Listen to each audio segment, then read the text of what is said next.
الحمد لله رب العالمين وأفضل الصلاة وأتم التسليم على سيدنا ومولانا محمد وعلى آله وصحبه أجمعين. اللهم افتح علينا فتوح العارفين ووفقنا توفيق الصالحين وانفعنا اللهم بالقرآن وذكر الحكيم. اللهم علمنا ما ينفعنا وانفعنا بما علمتنا وزدنا علما يقربنا منك برحمتك يا أرحم الراحمين. اللهم لا سهل إلا ما جعلته سهلا. اللهم أعذنا من شرور أنفسنا ومن سيئات أعمالنا وأصلح لنا شأننا كله. لا إله إلا أنت نستغفرك ونتوب إليك. وصلى الله على سيدنا محمد وعلى آله وصحبه وسلم. أما بعد. السلام عليكم ورحمة الله وبركاته. So this is day 3 for this week of lectures on the subject of Aqeedah. Each of these days of this week we selected a certain topic that we thought people would be most interested in, as well as something that is practical to know, important to know, essential to know. And for this third day, the topic, as you all know by now, is on understanding divine decree or destiny or the existence of evil. And if you were here yesterday, you probably noticed that a question was asked from the sister side, I believe, regarding this topic. And so it shows that even on the day we weren't going to speak about this topic is on the minds of people. It's because at each and every person's, at some point in their life, they usually reflect upon matters of destiny, matters of decree, why certain things are the way that they are. If you were to look at the first 3 or 4 generations of scholars from the time of the Prophet ﷺ, the Sahaba, the Tabi'een, Tabi'een, then what you would find is that they never really spoke about matters of destiny, matters of divine decree, qadr, qada. They never really lectured on that. In fact, there are narrations by the Prophet ﷺ where he specifically told people not to indulge in this particular matter. So then obviously it begs the question, why are we having a lecture on this subject? And that's a valid question, because we are nowhere in our rank nor in our knowledge relative to those in the first 3 generations, the Salaf al-Salihin. And so it begs the question of why are we doing what we're doing today? Why are we having this lecture specifically for matters of divine decree of destiny? The answer to that question is because there's also a narration, one of the famous muhaddithin, Nuruddin al-Haythami, in his book Majma' al-Zawaid, Kitab al-Fitan, he has a narration saying that towards the end of time, people will reject qadr, people will reject destiny. Now, reject destiny could mean that you reject it wholesale, completely. It could also mean that you misunderstand destiny. And I feel that this particular narration is relevant for our day and age. The reason why I say that is because if you were to look at the causes for people leaving religion, and I mean religion, any type of religion, any type of organized religion, and moving towards atheism, disbelief in God. One of the primary reasons why people leave religion, Islam included, is the inability to reconcile or understand or make sense of destiny, of why things are happening the way that they are, why does evil exist. And that inability to reconcile the existence of something before you leads people to reject it. And therefore, ultimately, if they do not find a solution to their quandary, their dilemma in their minds, then they will outright reject God eventually. And so it's because of this the greater good in explaining divine destiny, matters of qadar and qada, to the extent necessary that we remove that misunderstanding, such that people, وَالْعِيَاذُ بِاللَّهِ, they do not fall into that category of people who leave their religion on account of not understanding this particular subject. So it is because of that that we are here today to explain this subject, not because we want to go against certain narrations, the outward meaning of which is that to indulge in discussions regarding destiny. When I was first thinking about how to present this particular topic, I realized quite quickly that the matter is very complicated, and if I were to just give a lecture on it without any type of aids such as a slide, it would be very difficult for people to follow along, and perhaps they would lose interest and worse, maybe not understand the matter. So I decided to put a lot of what I'm about to say on these slides. I would ask that you focus in on me, but when necessary, if you don't understand something, if you don't hear it, or you want to read it for yourself, refer to the screen next to me. Again, because the narrations say that we do not indulge in this matter more than we need to, the lecture tonight will not be very long, not as long as it was the past 2 nights. I don't think it will take more than an hour. So inshallah, any questions and answers we can discuss after that.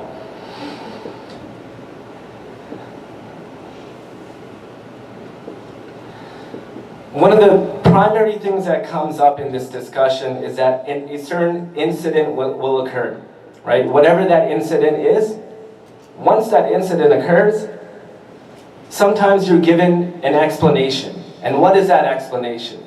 Sometimes that explanation that you were given is just because Allah willed it. That's it.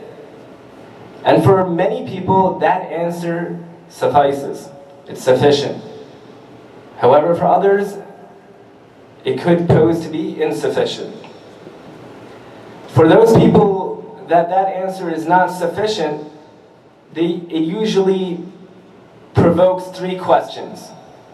One question that it could provoke is, why are we then responsible? Another question that it could potentially provoke or evoke is, does this then mean that Allah subhanahu wa ta'ala is pleased with it? And a final and third important question that may come to mind is, but still, why did He will this anyway? This third question usually comes to mind when people witness something evil, right? When they witness something that they feel is inherently evil. And why did that have to take place? Because Allah willed it. But still, why? And that question, if not addressed, and if it just lurks in one's mind and in one's heart, then it could lead to problems. And so there is, again, justifying the reason why we're having this lecture is to address that dilemma.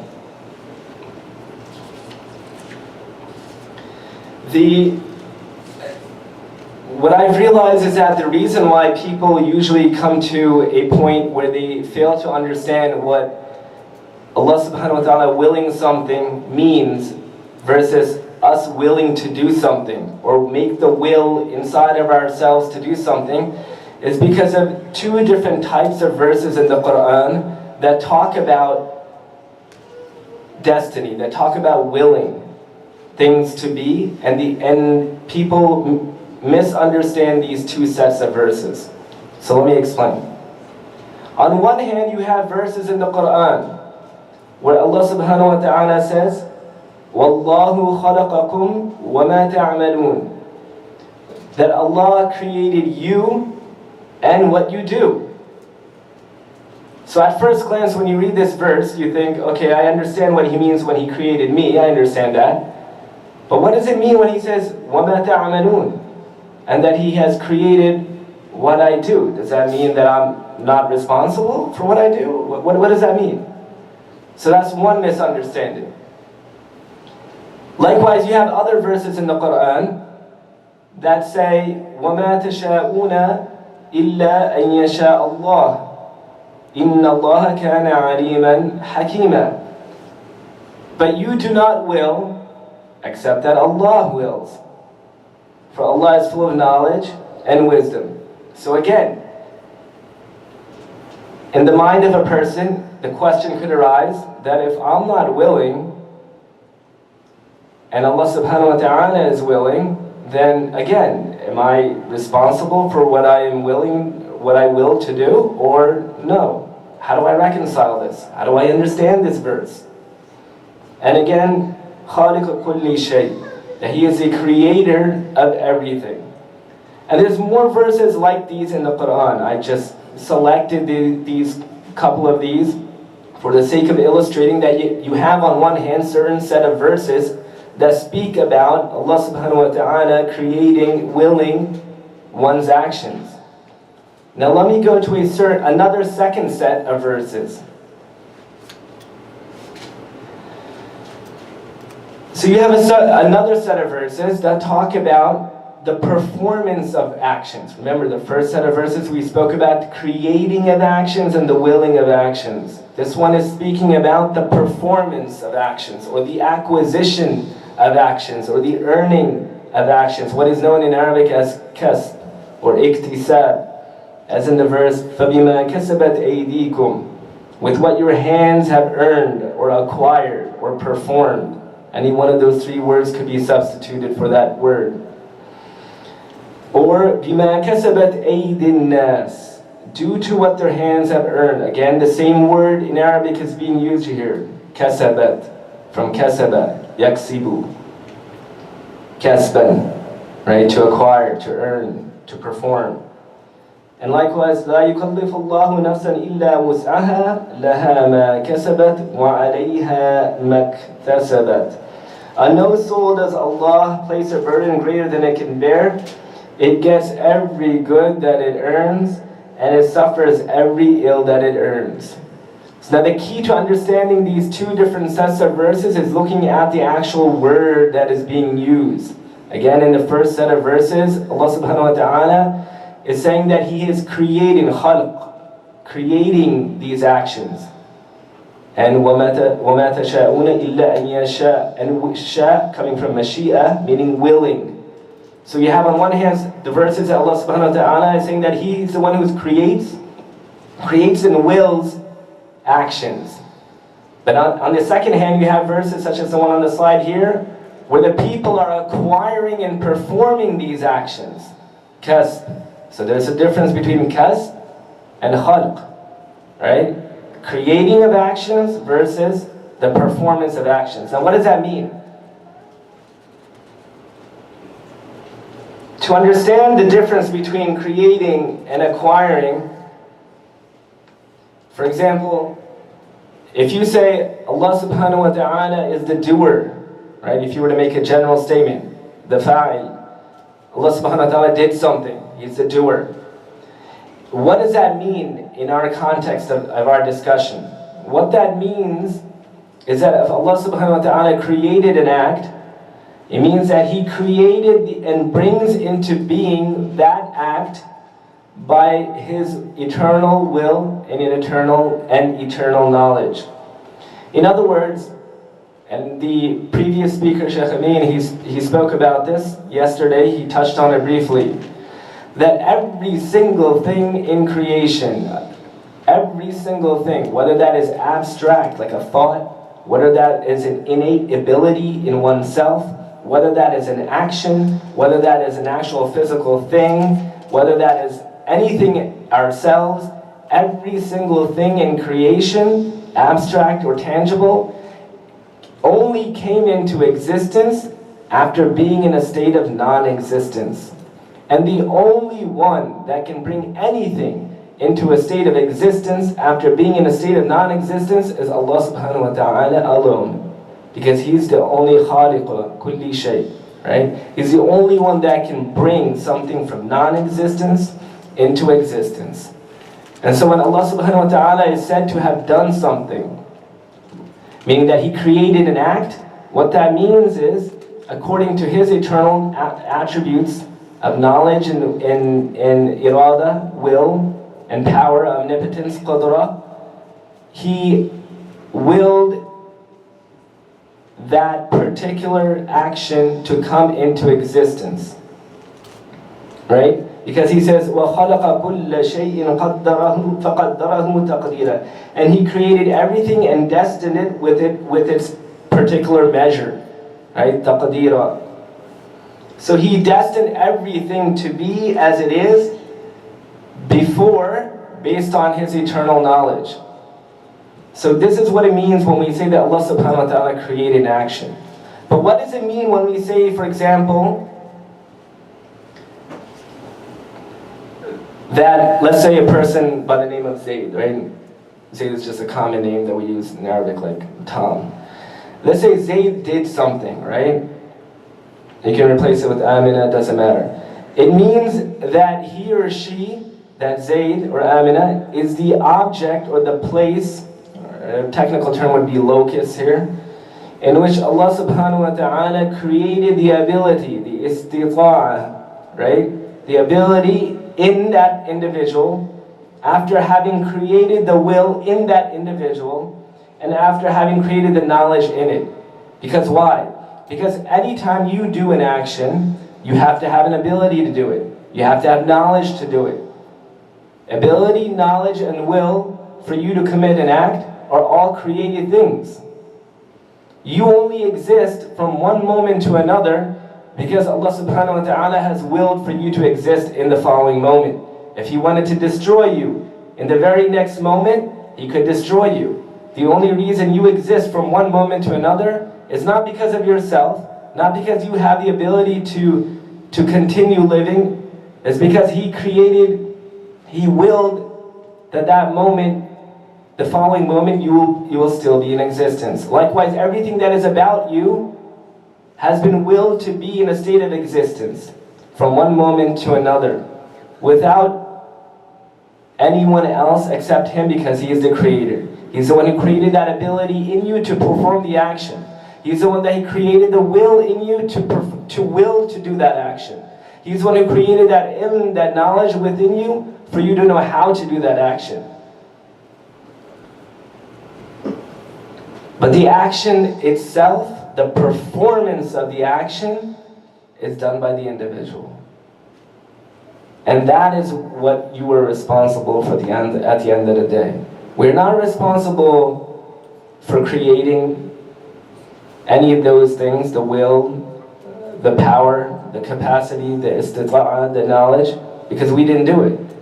But what we did do is we chose to commit an action and to perform that action. And as a result of performing that particular action, we are then responsible for that action, whether that action be good or whether that action be bad.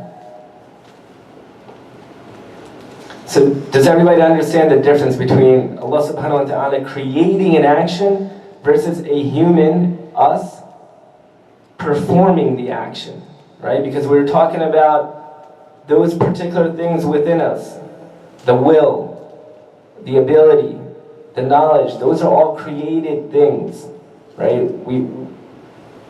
We did not bring that into being from a state of non-being by ourselves. We don't have that ability. Allah subhanahu wa ta'ala is the only one that creates and wills things to be, and Him alone.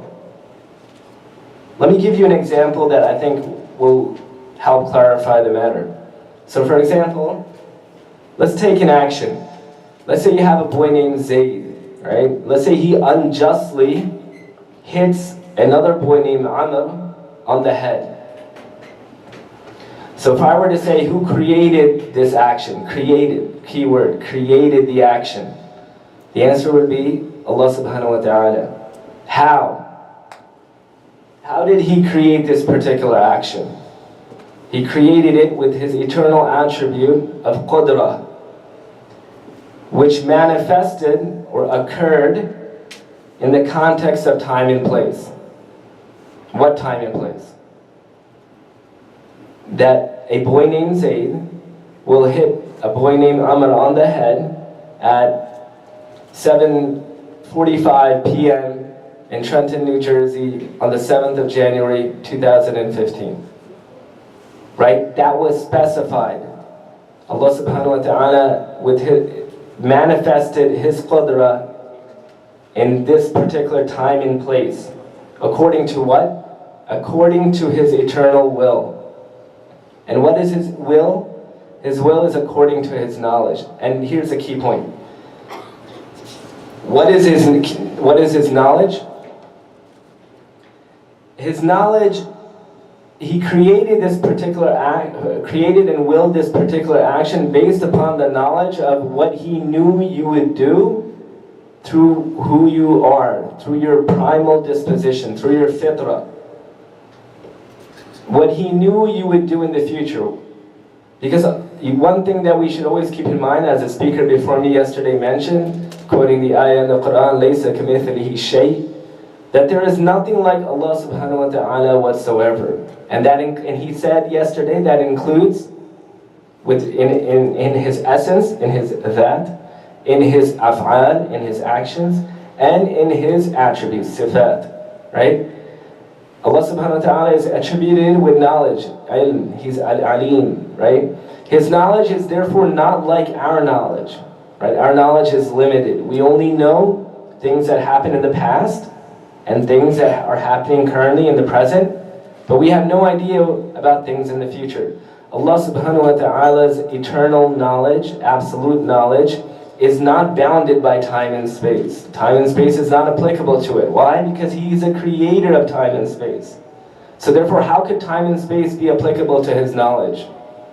His knowledge is all-encompassing, all-pervading. It doesn't have limits. So because of His absolute knowledge, Allah subhanahu wa ta'ala knows what has taken place in the past, what is taking place now, and what will take place in the future. This is by virtue of Him being Al-Alim, by virtue of Him being the most knowledgeable one. It's difficult to comprehend because we only know of our own knowledge, which is limited knowledge. And so it's difficult for one to understand when someone says that Allah subhanahu wa ta'ala's knowledge is all-encompassing, that is not restricted by any type of limits, be it time or space. So again, coming back to the subject, Allah subhanahu wa ta'ala, in accordance with knowing from pre-eternity, from before time and space, knowing what an individual will do in the future, and how that individual will be, fitratan, right? What his primary disposition will be, whether that is good or bad. And so He has willed according to that particular knowledge, and that will manifests itself at that particular time and space when that individual Zayd, with his contingent will, with his perceived will, with his capacity that has been given to him, actually makes the resolve and the intention to then perform that act. And once he performs that act, then he is responsible for that act, whether that be good act, whether that be an act of good or an act of evil.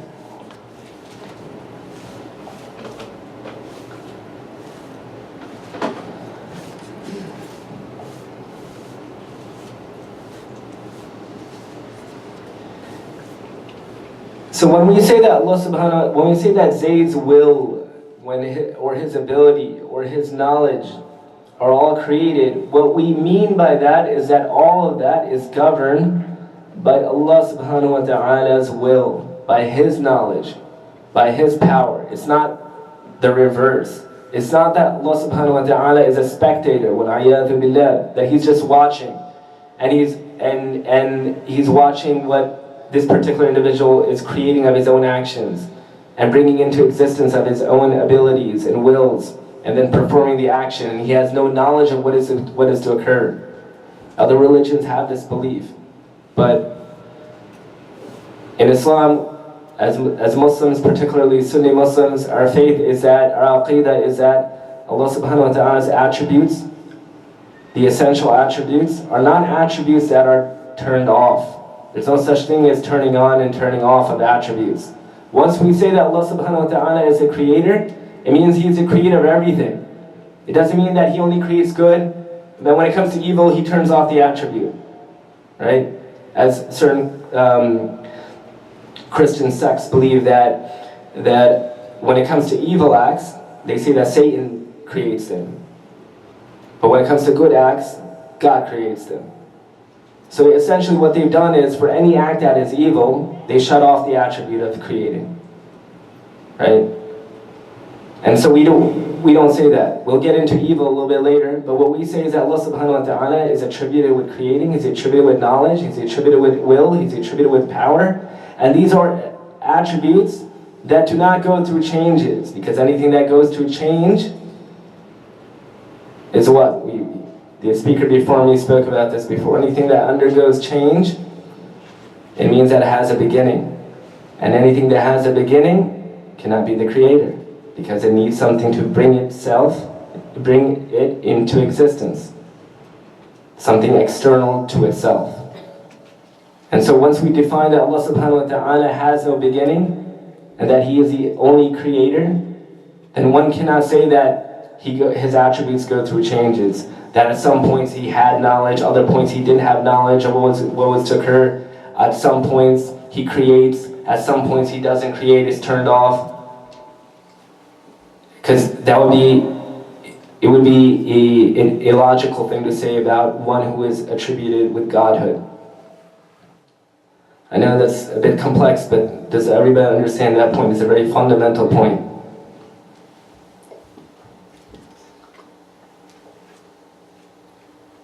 And so in this particular context is where we can understand the verse that I said at the outset of the lecture, وَمَا تَشَاءُونَ إِلَّا أَن يَشَاءَ اللَّهُ.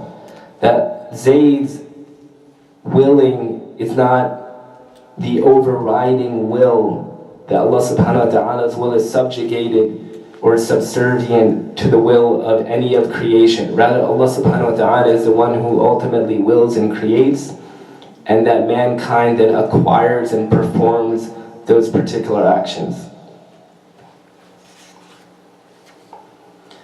The second question, we can move on to the second question that we asked at the beginning of the lecture, which was that we said that if an incident were to occur, and someone made this statement, it's because Allah willed it. The second question that we asked is, does that then mean that He is pleased with it? So everything that occurs in existence, if He willed it according to His knowledge, is by virtue of Him willing it, does that mean that He's pleased with it? Or not always? And so what we have to understand is that Allah subhanahu wa ta'ala says about Himself in the Quran, إِنَّ اللَّهَ كَانَ بِكُلِّ شَيْءٍ عَلِيمًا. That He has knowledge of everything. He is all-knowing, like we just described. And we described what that means when He's al-alim, when He's attributed with knowledge. One of the things that we should know, according to our Aqeedah, is there's differences between a divine command, amr in Arabic, divine will, irada, and divine acceptance, rida, right? Being pleased. So is it necessarily the case that when Allah subhanahu wa ta'ala wills something to be, that therefore He is pleased with it? Or that if He commands something, then His will always matches that command? It need not be. Right? Let me give you an example. So for example, you can have different types of scenarios. Let's say either Allah subhanahu wa ta'ala can give a command, for example, to believe in Him. Right? This is a command that He's given.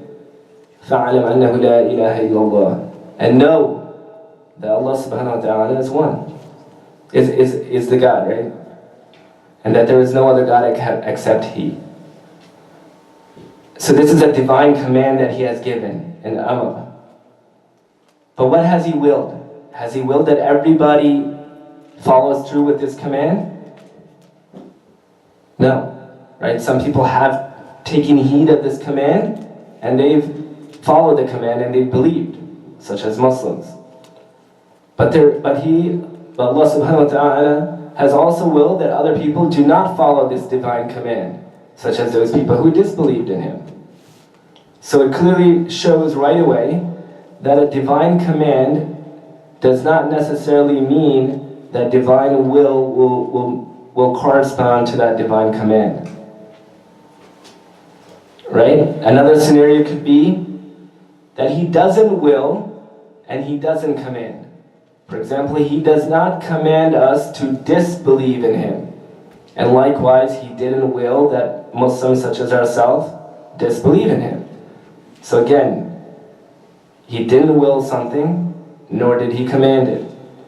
A third scenario could be that He commands, but does not will.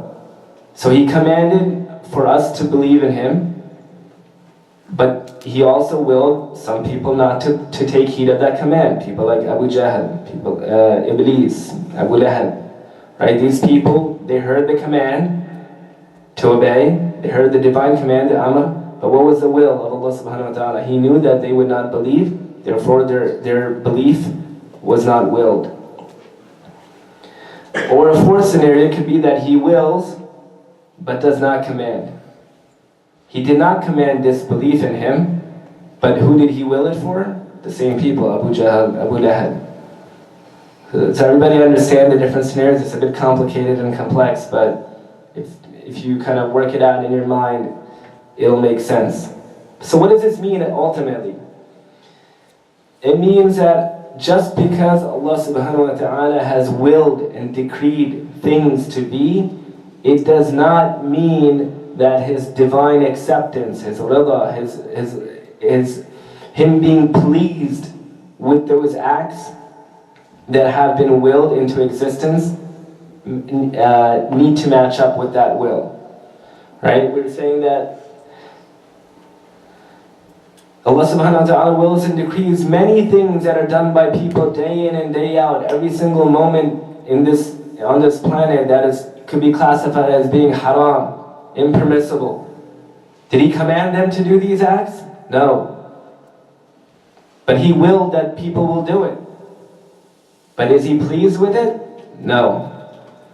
Right? Because that which was, just because something was willed to be does not mean that His acceptance is with it. Rather, those who commit those acts, they will be held liable and they will be punished for those particular actions. So the bottom line conclusion is just because you witness a particular act or particular incident, do not immediately jump to the conclusion that it must mean that Allah subhanahu wa ta'ala is pleased with such an act. Right? When we hear in the news that a certain murderer got away with murder, even though the evidence was overwhelming, one shouldn't think that, why did he get away? Is Allah subhanahu wa ta'ala pleased with such injustice? No. He's not pleased with it. But He has willed it for a greater purpose that He knows best. Right? One of the things that we should always keep in mind, and we'll get to that actually in the next couple of slides. So I think that answers sufficiently the second question. The third question, and this is the one that comes up mostly in matters of understanding evil, or incidents that we would characterize as being evil, or the existence of evil on earth. A certain evil act, for example, will occur. And people will ask, but why did Allah subhanahu wa ta'ala will that to occur? I mean, it's very evil. Why? We don't understand why. There's a couple of answers that can be given for this particular question. A straightforward answer can be given right from the Quran, where Allah subhanahu wa ta'ala says, لا يسأل عما يفعل وهم يسألون.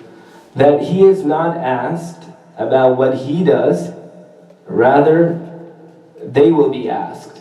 In other words, Allah subhanahu wa ta'ala, He is never going to be questioned about what He does. But guess who is going to be questioned? We are. So therefore, in other words, worry about your own actions, because you will be questioned about that. And do not turn around and ask Allah why He's doing what He's willing. Now this is, like I said, it's a straightforward answer. Another answer that can be given, some may object to that answer and say, well, does that mean that Allah subhanahu wa ta'ala could do anything and for example, He could commit dhulm, commit oppression? And people say these things, and وَالْعِيَاذُ بِاللَّهِ, I'm not saying it myself. These are things that we hear people say. And so there's a need to address it for the reasons that we stated in the beginning of the lecture. And this is why Ahl Sunnati wal Jama'ah, they defined in regards to Allah subhanahu wa ta'ala that oppression or dhulm in regards to Allah subhanahu wa ta'ala is defined as crossing the set limit, to dealing in someone else's property without permission. So the question is asked, when Allah subhanahu wa ta'ala does whatever He wants in this world, if He were to do whatever He wants in this world, is He dealing in someone else's property? No. Right? Because تَبَارَكَ الَّذِي بِيَدِهِ الْمُلْكِ, Allah subhanahu wa ta'ala is the creator of everything. He has the dominion in complete control without any partner. So there is no someone else's property. Everything is His property. He is in control of everything. He is the one who brought everything into existence after being in a state of non-existence. Right? To give you a crude example, just to illustrate the point, if I told you I made this desk out of wood and I constructed it, and I took my time in doing it, and it was a great act of craftsmanship on my part, and you really like how the table looks, and then all of a sudden I took a bat and I began to break it, and I completely destroyed it. Would anybody have a right to complain or to tell maybe the authorities that, look, this guy, he's doing something criminal. He's committed a criminal act. He's destroyed this really nice table of great craftsmanship. Would anybody have a right to say that? They wouldn't, right? Because I'm the one who made it.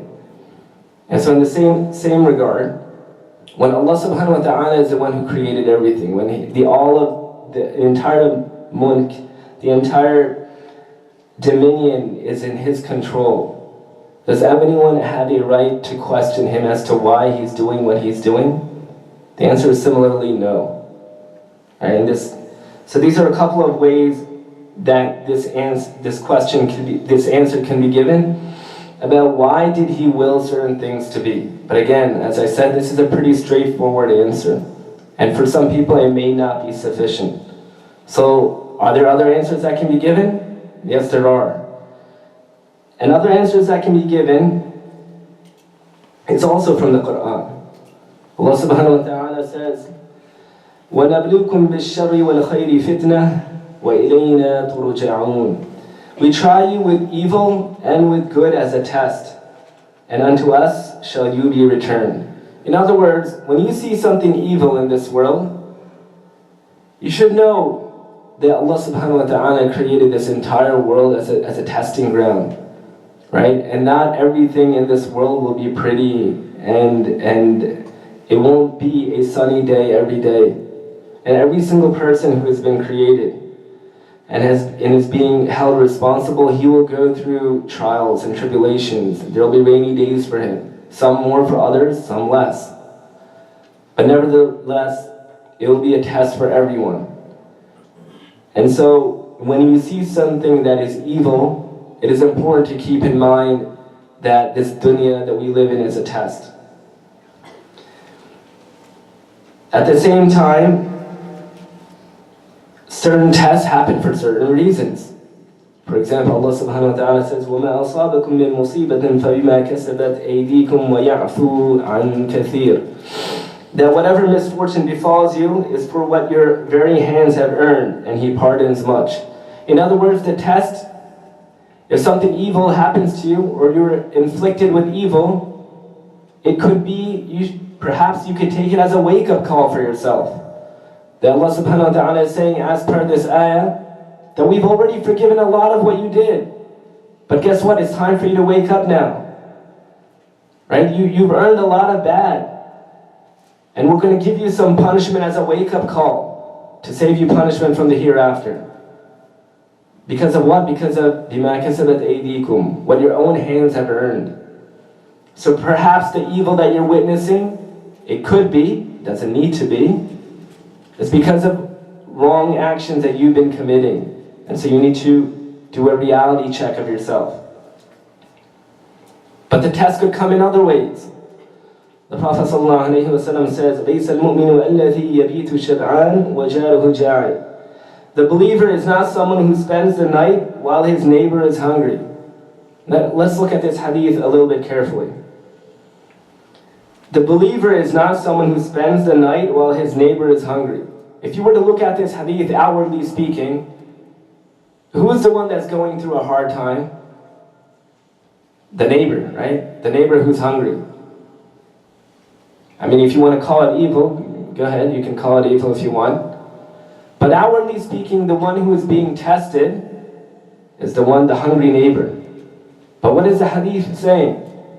The one who's being tested is not just the neighbor, it's the one who went to sleep satiated. Right? So outwardly speaking, the one who went to sleep satiated, he's not really going through a trial. At least so it seems on the outward. But the reality is that he too is going through a trial, because he had an opportunity to feed his hungry neighbor, right? Provided he had knowledge of that and disregarded that. And his neighbor has a right over him. But yet he decided to ignore that right and forego that right, and he went to sleep satiated, not hungry. Whereas his neighbor, who was visibly being tried, going through a tribulation, also got tested. But the hadith here is calling out the one who went satiated. So in other words, you could be tried with tribulations by being an onlooker to evil, even though you yourself are not going through that evil. Right? Like, take our own case over here. I mean, if we were to look at the Muslim world right now, the amount of tribulations that our fellow Muslim brothers and sisters are going through is not even in any way, shape, or form comparable to what we live and how we spend our daily lives here in this country. Alhamdulillah. But does that mean that we should just sit back and think, well, I guess that they should sort out their problems. Looks like they've been doing a lot of wrong things and they need to ask for forgiveness, and looks like I'm doing everything I need to be doing there. That's why I'm in the great state that I am in, and that's why I'm not being tried. If you take that conclusion, then this hadith right here is against you. It's a proof against you. Right? Because you're the one who's going to sleep satiated, you're in good health, you have money, you're not in a war-torn country, but you know other people are. So you need to ask yourself, what have you done to alleviate their pain? Because they too have a right over you, right? Everyone has a certain sphere of responsibility, right? Have you donated towards a cause? Have you spoke out against the injustice? What have you done at the end of the day? So these are, vital questions that need to be asked, right? Because just because you see evil happening, you don't just say, of course there's a need to make shukr, that you yourself are not being tried. But in a sense, you are being tried to see what you will do as an onlooker, as a bystander.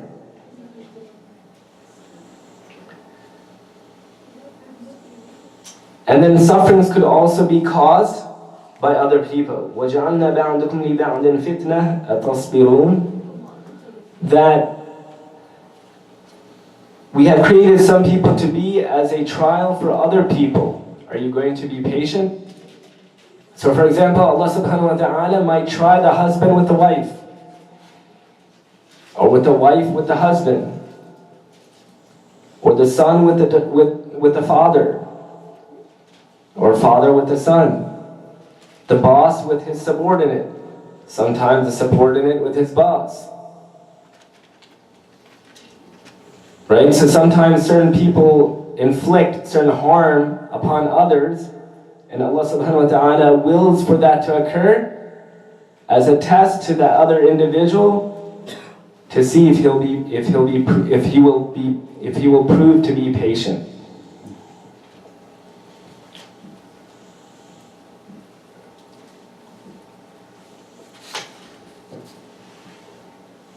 Then at other times, Allah subhanahu wa ta'ala can inflict a certain harm or evil, a perceived evil, so that one's own sins are expiated from that particular act. As he says, مَا مِن مُصِيبَةٍ تُصِيبُ الْمُسْلِمَ إِلَّا كَفَّرَ اللَّهُ بِهَا عَنْهُ حَتَّى الشَّوْكَةِ يُشَاكُهَا. Allah expiates by the hardships that face a Muslim, even a thorn that one gets pricked by. Right? And this is a famous hadith. And this is why the Prophet ﷺ said in another hadith, عَجَبًا لِأَمْرِ الْمُؤْمِنِ إِنَّ أَمْرَهُ كُلَّهُ خَيْرٌ وَلَيْسَ ذَاكَ لِأَحَدٍ إِلَّا لِلْمُؤْمِنِ إِنْ أَصَابَتْهُ سَرَّاءُ شَكْرَ فَكَانَ خَيْرًا لَهُ وَإِنْ أَصَابَتْهُ ضَرَّاءُ صَبْرَ فَكَانَ خَيْرًا لَهُ. How wondrous is the manner of the believer, for all that happens to him is good. Right? If something good happens to him and he shows gratitude, he shows shukr, then that is great for him, that is best for him. But at the same time, if something bad happens to him and he shows patience, then again, that is best for him. So it all depends upon what type of reaction you have to what incident, whatever incident occurs to you. Right? We know of people that when they go through a certain trial or something evil happens to them, their first reaction is to curse Allah. وَلَيَعَذُ بِاللَّهِ. Right? They start declaring war on Allah subhanahu wa ta'ala. And this is the worst reaction you could possibly have. Right? But the reaction that one should have is to show patience. Patience with yaqeen, patience with certainty, with certitude. Certainty of what? Certainty that whatever is happening, your knowledge of that incident is limited. Right? We should know that Allah subhanahu wa ta'ala's knowledge of any incident that occurs is again all-encompassing. It's tamman wa kamilan, complete. Whereas ours is partial, juz'i. Right? And partial knowledge of an incident, of any incident, is always going to be insufficient to make a conclusion on that particular incident. You only understand a certain incident at face value because of the partial knowledge that you have of that particular incident. But because Allah subhanahu wa ta'ala has complete knowledge and all-encompassing knowledge of an incident, then He knows best according to His knowledge of why He has willed certain things to be. And so we reserve judgment. Right? When we see certain things happening in the world and we can't make sense of it, we can't wrap our heads around it. You know, like such as, last week when the Air Asia flight traveling from Malaysia mid-air, when it fell apart and 160 or so people got killed. When we hear incidents like that, it's very difficult for us to understand why that was willed.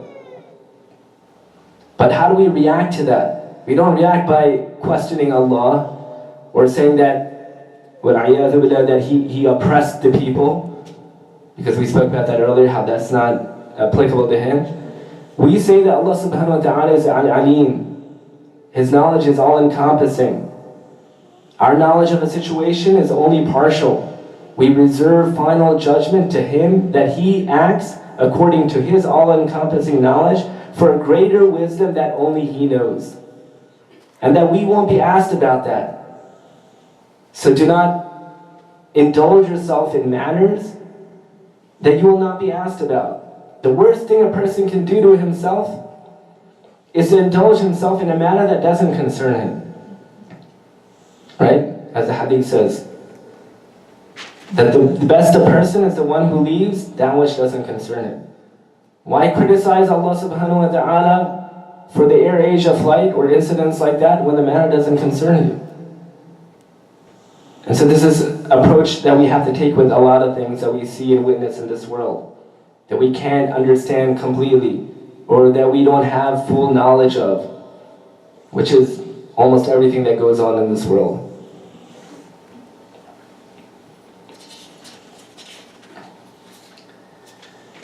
The final thing that we should understand when we see certain things that we would classify as being evil or very harsh or very difficult to understand is that the Prophet ﷺ says in a hadith Qudsi that Allah subhanahu wa ta'ala said, "Inna rahmati sabaqat ghadabi," that indeed my mercy outstrips my wrath. Right? What do we understand from that? That even when divine wrath is shown in this world, right? One of the attributes of Allah subhanahu wa ta'ala is Al-Muntaqim, the Avenger. Right? The Avenger. Sometimes when we see this attribute manifest itself in this world, it can be very difficult to see. Right? It can be very evil, it can be very inhumane. But how do we understand it? We can understand it by using this hadith. Inna rahmati sabaqat ghadabi. How so? Take for example, an earthquake, right? An earthquake can kill people indiscriminately. Women, children, old, sick, men, women, those who are sinful, those who are pious, doesn't matter. Once it strikes a town, it strikes indiscriminately, wholesale. So for those people who died, such as children, old people, people who may not even be morally responsible, people who are maybe have mental challenges, how do we understand that? And then we have people who are pious people who die in earthquakes. How do we understand that? We know at the same time that one of the categories of martyrdom, how a person can be shaheed, the groups of shuhada, the ulama have said that there's over 20 different types of ways of being considered to be a martyr. In fact, if you include even like the weak hadiths, the number can go upwards of 40. But if you stick within like authentic hadiths, then the number is roughly around 20 according to the scholars. So if you look at 20 different types of shahada, among them is what is known as the one who dies tahta radam, underneath like fallen buildings, like fallen masonry, which is like an earthquake, right? Most people when they die in an earthquake, they die because of the rubble that falls over them, and they die as a result of that. But yet the hadith is saying that those who die tahta radam, they're then resurrected as shuhada. So on one hand, when we witness an earthquake, we could be thinking, seems very, I can't wrap my head around that. I don't understand why would Allah subhanahu wa ta'ala will for that to happen indiscriminately. But at the same time, we can find consolation in the fact that although Allah subhanahu wa ta'ala punished them, but His rahmah, His mercy, came forth in the fact that He has raised some of them as shuhada. And so this is why we reserve judgment when we see certain things happening in the world to the one who has ultimate and absolute knowledge. One should not be quick to make a conclusion regarding Allah subhanahu wa ta'ala based on what he observes certain incidents occurring in this world, specifically those incidents revolving matters that are quote-unquote evil. So as I mentioned before, that I purposely wanted to keep this particular subject matter short because of the hadiths that speak about not indulging in matters of discussion revolving divine decree, and that the only reason we even had this lecture is because, unfortunately, one of the primary causes of atheism is not being able to understand destiny. So we have only spoke about this issue out of a darura, out of a necessity. And we will only speak about it to the extent necessary in order to remove that particular harm. And so I'll conclude here. If anybody has questions revolving the topic of discussion, then inshallah we can take questions. I have a question. How do you know a test from punishment? How can you separate a test from punishment? How do you know if you're being tested or being punished? You don't always know as a matter of surety, specifically when it happens to others, right? Like in an earthquake. For some of those people, that will be a punishment, right? But for example, when an earthquake happens, it can be said that for the people that it was inflicted upon, and there's verses to support it, that this was a form of a punishment, right? Like Allah subhanahu wa ta'ala talks about for previous communities where he demolished them as a form of a punishment by way of an earthquake. When we witness an earthquake as a bystander, as an onlooker, right? If we, a couple of years back when the earthquake that happened in Japan that created the flood. For an onlooker, we can take that as a test. For a test for what? To test to see what you will do to help those people. Like we talked about the person who goes to sleep satiated while his neighbor is hungry, right? On the outward, who's being tested? The one who's hungry. And that could be a form of punishment on the one who's hungry, but the test is on whom? The test is on the neighbor who went to sleep, not hungry, right? So certain incidents for certain people could be a punishment, but that same incident could be a test for other people. Does that make sense? I hope that answered. No, it did. Okay, but ultimately, we don't know for sure, right? And we reserve ultimate, making any type of ultimate conclusory statement saying that this particular incident on this particular individual was undoubtedly, a form of punishment. And, we don't have knowledge, we don't have full knowledge to say that about, any incident. There's certain things that can allude to that, but not with complete certainty.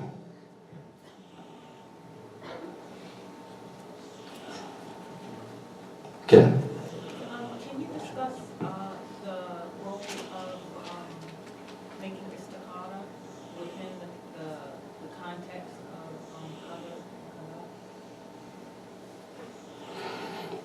qadr? So istikhara, at the end of the day, is a form of a dua. It's a form of a supplication. That you're asking Allah subhanahu wa ta'ala to guide you to that which is best for you to do. Right? And with du'as, with supplications, we have in a hadith that says that the dua, the supplication, can change the course of destiny. But what one should understand from that is that in itself was destined to happen. That in itself was written. Right? That this particular person will be riding on this particular course, headed towards this, but at this moment in time he will make dua to avert that, and therefore it will be averted, right? But because we don't know, we make dua continuously to Allah subhanahu wa ta'ala for that guidance. Does that make sense?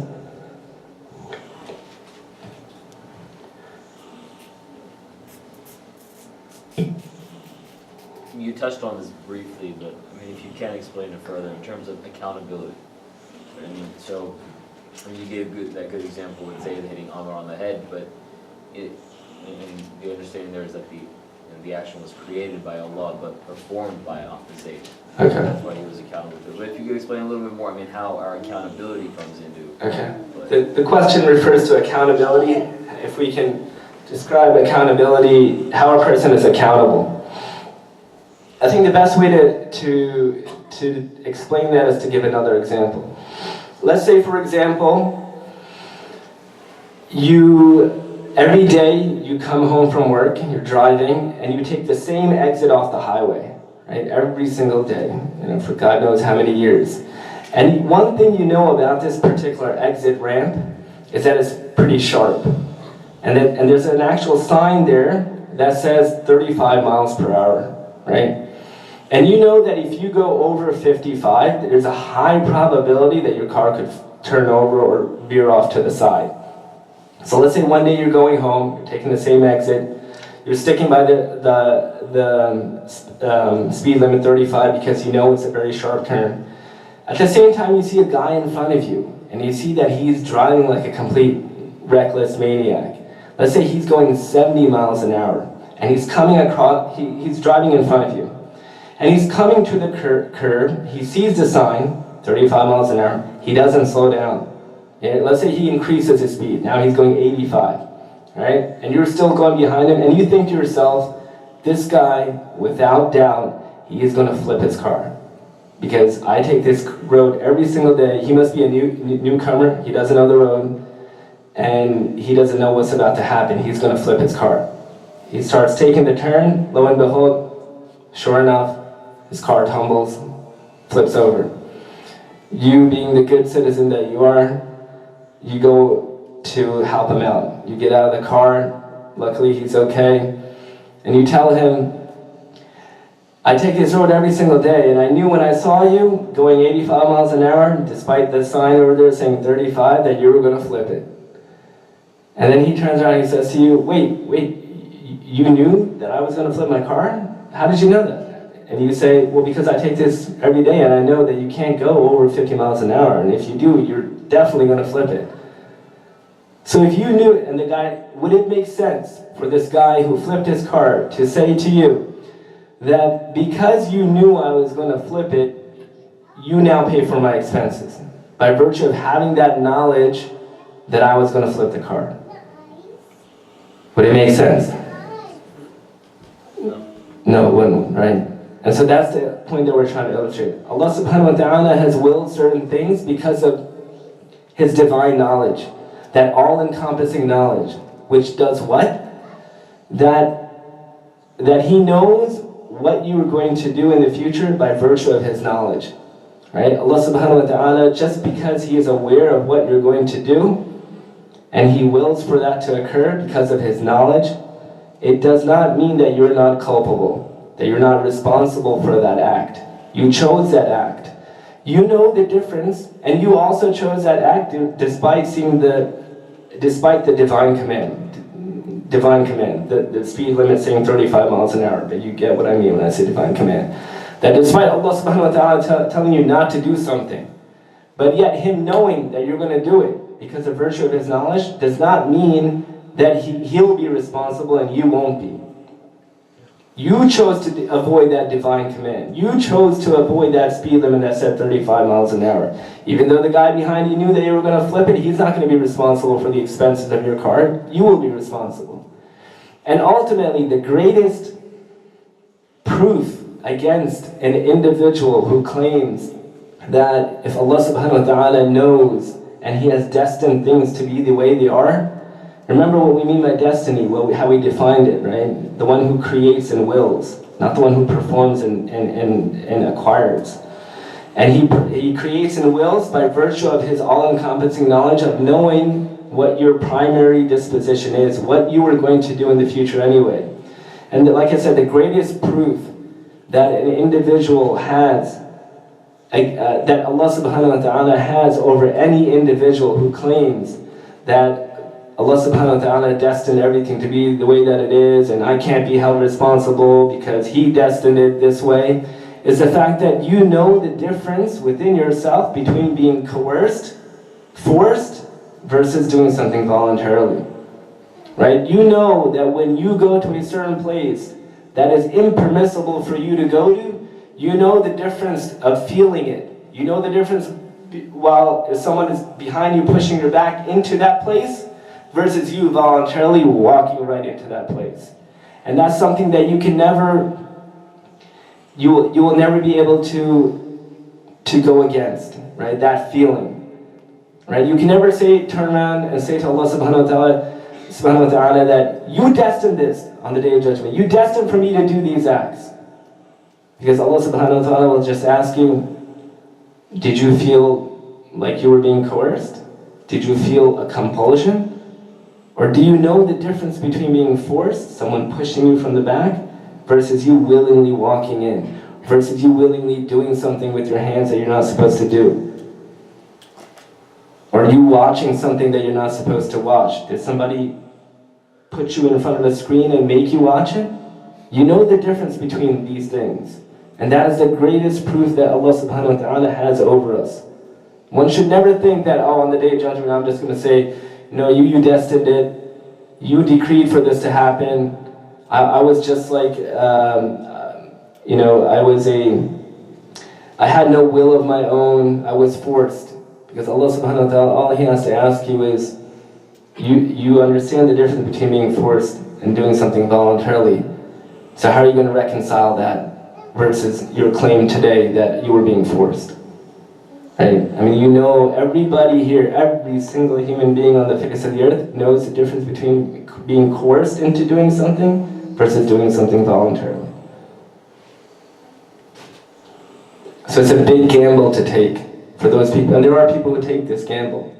Right? They're known as the Jabariyah. They're people who feel that they're being, who say that they're coerced, they have no will, and that they're coerced into doing every single thing that they do.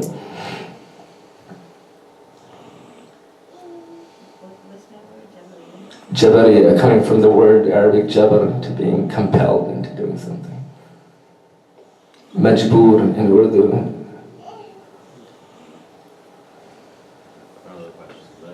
I don't know if this is related or if this is a separate topic, but when it comes to like rizq, for example, I mean, is that related in the sense, like, I mean, so what you do, your actions and all that, I mean, you know, like, so you know, I get up every morning and I go to work to earn a living. Like, how much of that is predetermined, you know, is destined? How much of that is predetermined versus how much effort do you have to continuously put in and expect a return accordingly? I don't know if this is a separate topic or not. No, the question's about rizq, about sustenance. Sustenance is one of the matters that is destined about an individual, specifically at the time when they're in the womb. And this is, but ultimately you do certain things based on you not having the knowledge of it, right? You wake up every morning and you go to work because you know that this is a means of earning that sustenance, right? But what one should not think is that if I don't go to work, I will be not getting that sustenance which has already been decreed to me. Rather that you will get what has been decreed to you one way or the other at one time or another. In other words, one should not think that if I don't do this, then I'm going to get shortchanged in what was decreed to me in my sustenance. Rather, you will get what has been written for you no matter what. But obviously we've been asked to take the means to do things in this world, right? This is what they call alamul asbab, the world of means, that you do everything, you use all the means at your disposal to do what you need to do in your life, right? Just like, you know, the hadith of tying the camel, right? And so the question is, why should we tie the camel? Why can't we just have tawakkul? No, because the Prophet ﷺ said that we should have tawakkul, but at the same time, use the means that is within that is at your disposal. Because that in itself is tawakkul. right? It will be insanity to do things without using means, right? One doesn't just walk off the 3rd floor of his balcony and saying that I will have tawakkul, that a stairway will come magically and he won't die. We've been asked to use means, and we use that every day in our lives, and that in itself is tawakkul. We do what we can to the best of our ability and make dua to Allah subhanahu wa ta'ala that He accepts it, and He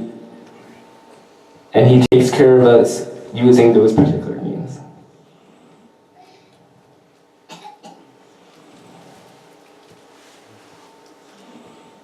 So I think that's it. So one more.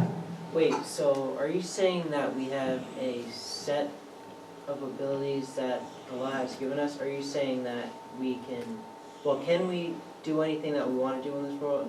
Or do we have like a set path that we have to follow?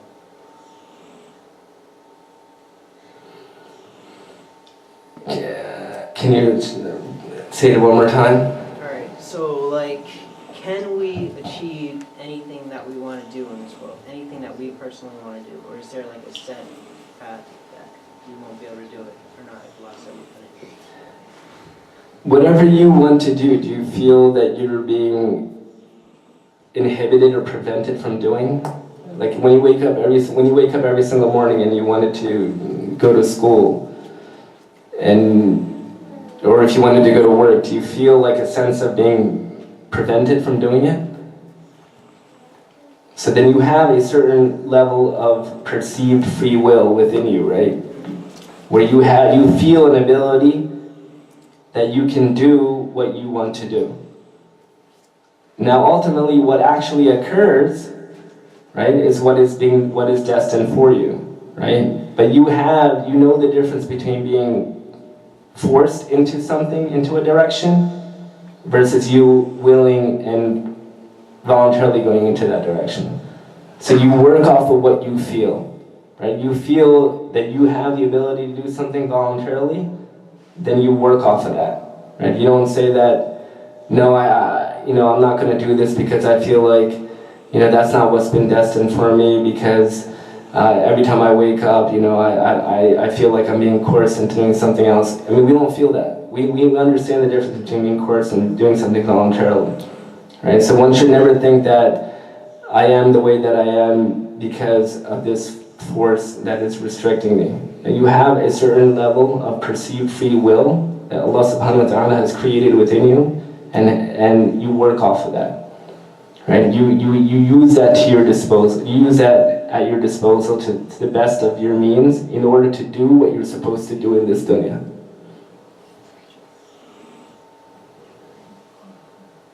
Okay. And so like when Allah wrote down what was going to happen in this world, like, did He write it down because He knew what was going to happen? Or did He write down what He wanted to happen? Kind of, I can't remember. No, I addressed this earlier, I'm not sure if you were here. But no, whatever Allah subhanahu wa ta'ala has written down is on account of His knowledge. Some of which is what He wanted it to happen. When you say wanted to happen, you mean that which He's pleased with? No. Just like what He said we were going to have in days.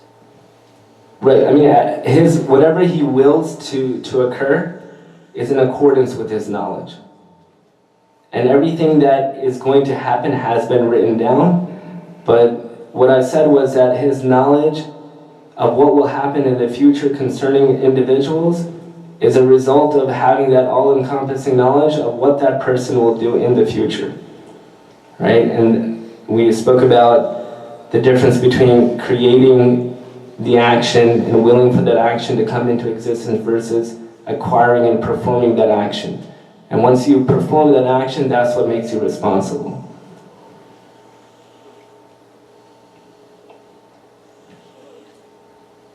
So inshallah we'll conclude here.